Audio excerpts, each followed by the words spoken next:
Ano ma'am nangyari sa anak mo? Anong pangalan? Huwag na yung apelyido, huwag na apelyido. Geraldine po. Okay, anong nangyari sa kanya? Matagal na po yun, tuwing natutulog siya, binabangungot po siya. Pag naririnig namin siya, ginigising po namin siya. Pero one time na nahirapan po akong gisingin siya. Opo.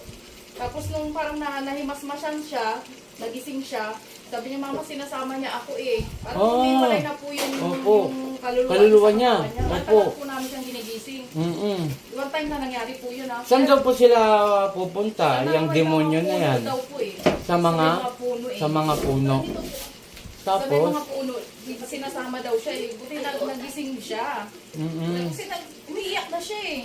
Mas madalas na gano'n. Minsan pa, kasi kuya niya nagalit sa amin. Kasi ugali po namin na pag natutulog kami, nagsasawas kami. Yun ang ugali po namin eh. Tapos time na yun, hindi namin naririnig. Pero si kuya niya, narinig siya, yung asawa po nito. Hindi naririnig yung kapatid ko. Sabi niya kanina pa, umiiyak. Sabi niya.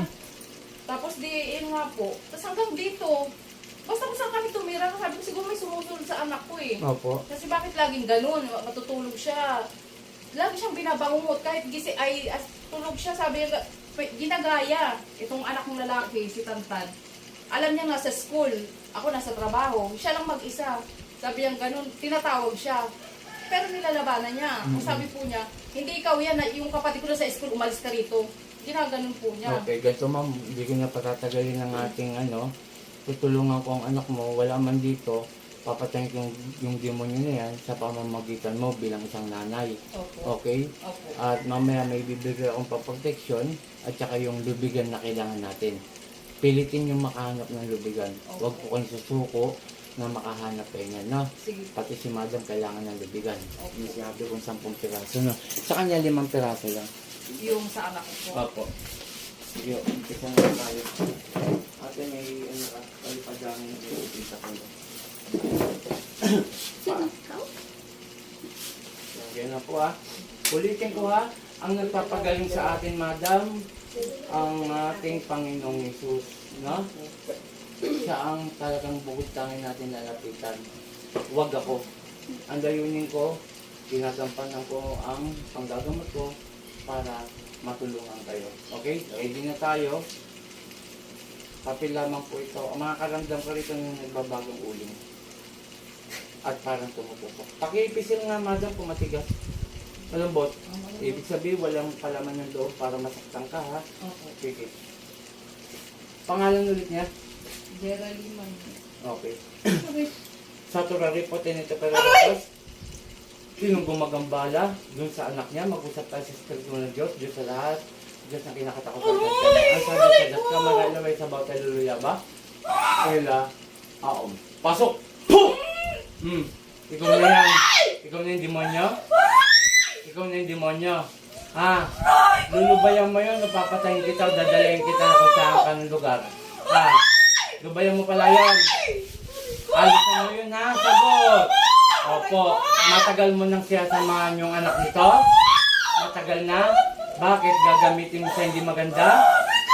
Gagamitin mo siya? Oo nga, pero gagamitin mo siya. Gagamitin mo siya! Ayoko sa lahat! Yung ginagamit niyo yung mga tao, demonyo! Hindi na ba? Hindi na! Ilang kayong demonyo? Ilang kayo? Ilang kayo? Ilang pala kayo? Apat kayo, di ba? Di ba apat kayo? Tama? Doon na isa sa ilo eh. Puh! Di ba apat kayo? Sagot! Huwag yung gagamitin yung kaisipan ng anak nito, ha? Dalawang kamay. Pagano'n, pababa. Sige, dalawang kamay. Sige pa. Gusto mo pasuhin kita sa dalakal? Gusto mo pasuhin kita nito? Gusto mo? Pabagain ko to.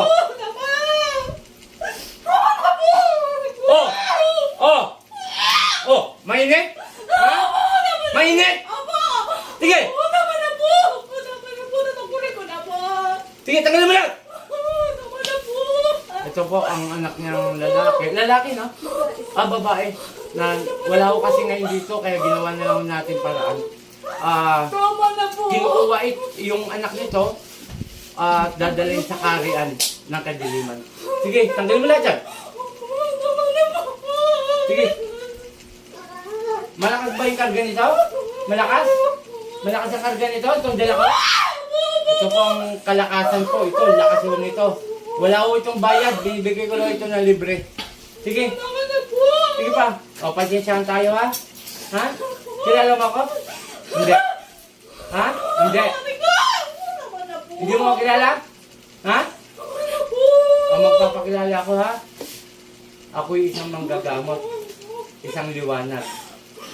Ayaw na ayaw ko yung ginagamit nyo ang mga tao dito sa mundo, ha? Iba ang mundo nyo. Ha? Ha?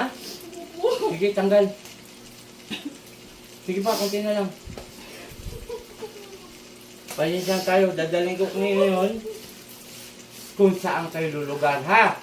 Ha? Panginoon kong Isus, sa kami dakilang mingaw ng basa-basa yun ang purusahan ko at dalhin ko kung saan ko nakalugar kung demonyo na to. San ni Patrice, Ahmed, Atal! Po! Pinatubig. Hindi pa yan, madam, ito. Opo. May karga po kasi yan. Pangalan to? Sa ngalan ni Jesus, Geraldine, balik sa katawan mo. Ate. Pangalan mo? Geraldine. Okay, inom. Pakidami yan. Kahit hindi na po ubutin, pakidami lang. O, may tanong ako. Alam mo mga sinabi mo? Wala matandaan. O, wala. Ibig sabihin mo, pumasok yung demonyo. Kasi kung siya po yung sasabihin niya, simula nipitan mo ko, ito nga yung mga sinabi ko. Opo, ganito, ganyan. Wala siya matandaan. Okay na po. Okay, shout out sa lahat. Sa mga gustong magpagamot, nakikita ko?